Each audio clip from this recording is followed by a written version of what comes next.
नमस्कार दोस्तों।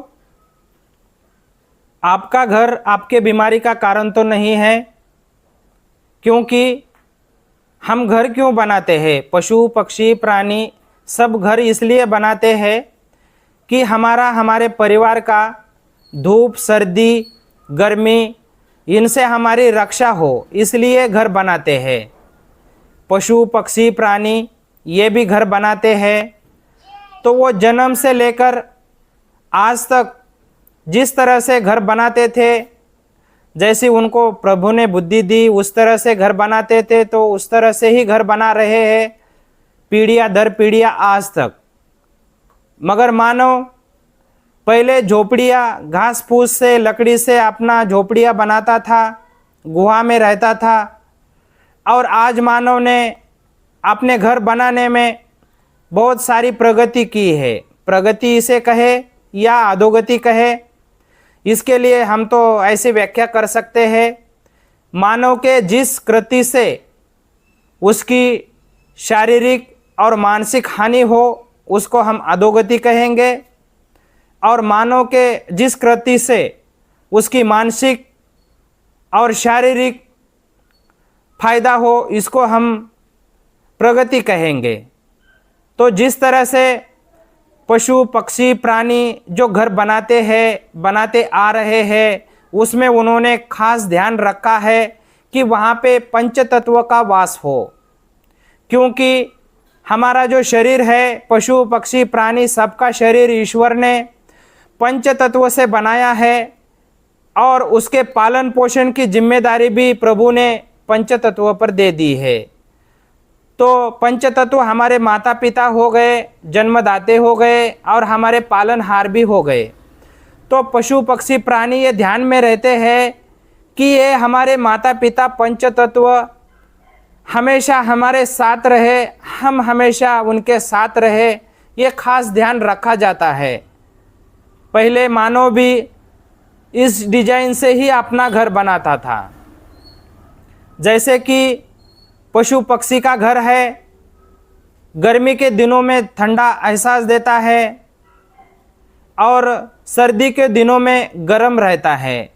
मानव का पहला घर जो झोपड़ियाँ कुटिया होती थी, वो भी सर्दी के दिनों में गर्म होती थी और गर्मी के दिनों में ठंडी होती थी।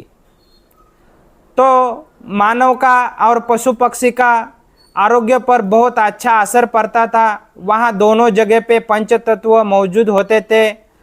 दोनों को भी शुद्ध हवा मिलना, सूर्य प्रकाश मिलना, खुला आसमान मिलना और शुद्ध पानी मिलना खासकर ध्यान रखा जाता था। इसलिए दोनों भी बीमार नहीं होते थे, क्योंकि वो अपने माता पिता पंच तत्व के सानिध्य में रहते थे। मगर आजकल मानव ने सीमेंट कंक्रीट के घर बनाए हैं, और ये सीमेंट कंक्रीट के घर मानव को पृथ्वी तत्व से अलग करते हैं। जैसे कि पहला मानव जो कुटिया बनाता था, ज़मीन पे बैठता था, ज़मीन पे चलता था और उसके पैर में चप्पल तक नहीं रहती थी, तो वो पृथ्वी तत्व के सानिध्य में रहता था। और आज का मानव तीसरे मंजिल, चौथे मंजिल, पाँचवें मंजिल, 10वें मंजिल पे रहता है, हमेशा चप्पल पहने रहता है या फिर स्टाइल रहती है, तो वो पंच तत्व से दूर हो गया। इस तरह से वो वायु तत्व से भी दूर हो गया। वहाँ पे शुद्ध हवा नहीं आती है। एक तो हवा ही नहीं आती तो शुद्ध नहीं है, वो बस बाथरूम की बदबू की हवा लेता है, और दूसरी हवा आती है तो वो पंखे की आती है। पहले प्रकाश तत्व अग्नि तत्व से भी दूर हो गया, वहाँ पे प्रकाश तत्व नहीं है।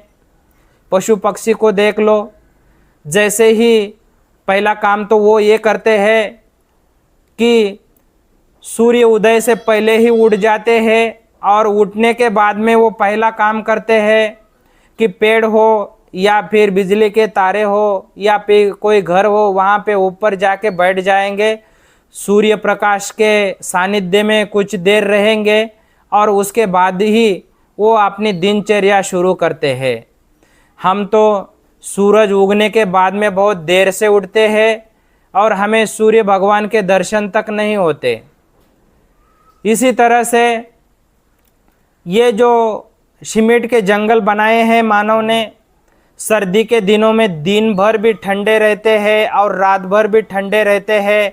घर के ऊपर जिम्मेदारी तो ये है कि सर्दियों के दिनों में ये गर्मी का एहसास दे या फिर गर्म रहे, जिससे कि मानव का पूरा परिवार गर्मी महसूस करे या सुरक्षित रहे।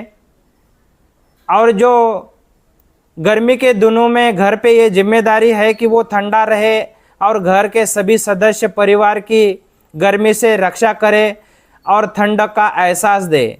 मगर ये मानव की डिजाइन तो ऐसी है कि ये सीमेंट कंक्रीट के घर गर्मी के दिनों में दिन भर भी गर्म रहते हैं और रात भर भी गर्म रहते हैं। जो पंखे चलाता है मानव, उसकी भी हवा गर्म आती है। तो देख लीजिए, इस तरह से पशु पक्षी प्राणी इस तरफ जा रहे हैं, इस तरफ का पंचतत्व के सानिध्य में पहले से है और इसलिए वो कभी बीमार नहीं है। और मानव पंचतत्व से, हर तत्व से वो दूर जाता जा रहा है, इसलिए वो उसका परिवार वो बीमार होता है। तो फिर हम क्या अभी झोपड़ियों में रहने जाए या फिर हम बंगले बनाना छोड़ के क्या हम झोपड़ियाँ बनाना चालू करें? ये सवाल हो सकता है, मगर ये सवाल तो अपना है, अपने पास ही रहेगा, क्योंकि ईश्वर का यहाँ तो नेम है, जैसा करेगा वैसा भरेगा।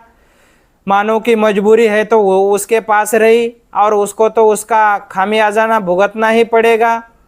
और पशु पक्षी जो है वो पंचतत्व के सानिध्य में रहते हैं तो उनको उनका लाभ मिलेगा। मानव जैसे जैसे दूर जाएगा उसका दुष्परिणाम उसको तो लेना ही पड़ेगा। तो हो सकता है कि आप कोशिश ये कीजिए कि जितना हो सके पंचतत्व के सानिध्य में चले जाइए। ज़मीन पे नंगे पैर चले, ज़मीन पे बैठे, घास हो मिट्टी हो यहाँ पे चले बैठे, जिससे कि आपको पंचतत्व में पृथ्वी तत्व का लाभ मिले। शुद्ध हवा में चले जाइए। जो कारखाने का धुआं है, प्रदूषण है, गाड़ियों का धुआं है, शुद्ध हवा में चले जाइए। वायु तत्व का आपको लाभ हो। अग्नि तत्व के सानिध्य में चले जाइए।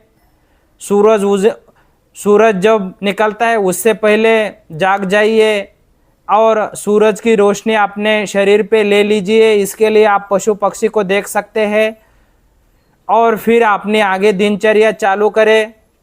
इससे आप अग्नि तत्व के सानिध्य में रहेंगे। आकाश तत्व, खुले आसमान में विहार करें, ना कि बस मॉल में रहे या फिर बिल्डिंगों में। सब हर बार आपके ऊपर छत ही बना रहता है, गाड़ियों में बैठते हैं। कभी आप आकाश तत्व के भी सानिध्य में चले जाइए, जैसे कि पशु पक्षी हमेशा आकाश तत्व यानी कि उनके ऊपर कोई छत नहीं होती, तो ज़रा छत से बाहर निकल के आकाश तत्व, ये पंच तत्व में से एक है, इनके भी सानिध्य में चले जाइए। क्योंकि हम बने हैं पंच तत्व से और हमारे पालन पोषण की जिम्मेदारी भी पंच तत्व पे है। तो हो सके उतना पंच तत्व के सानिध्य में चले जाइए ताकि हम कभी बीमार ही ना हो। और अपने घर को इस तरह से बनाइए कि वो ठंडी के दिनों में हमें गर्माहट दे और गर्मी के दिनों में हमें ठंडावा दे। इस तरह से घर बनाइए और इससे क्या हो जाएगा, आप पंच तत्व के सानिध्य में रहेंगे और आप आरोग्यपूर्ण रहेंगे। तो दोस्तों, आपको हमारे विचार कैसे लगे कमेंट में ज़रूर बता देना और आपके क्या विचार है ये भी कमेंट में ज़रूर बता देना। जय हिंद।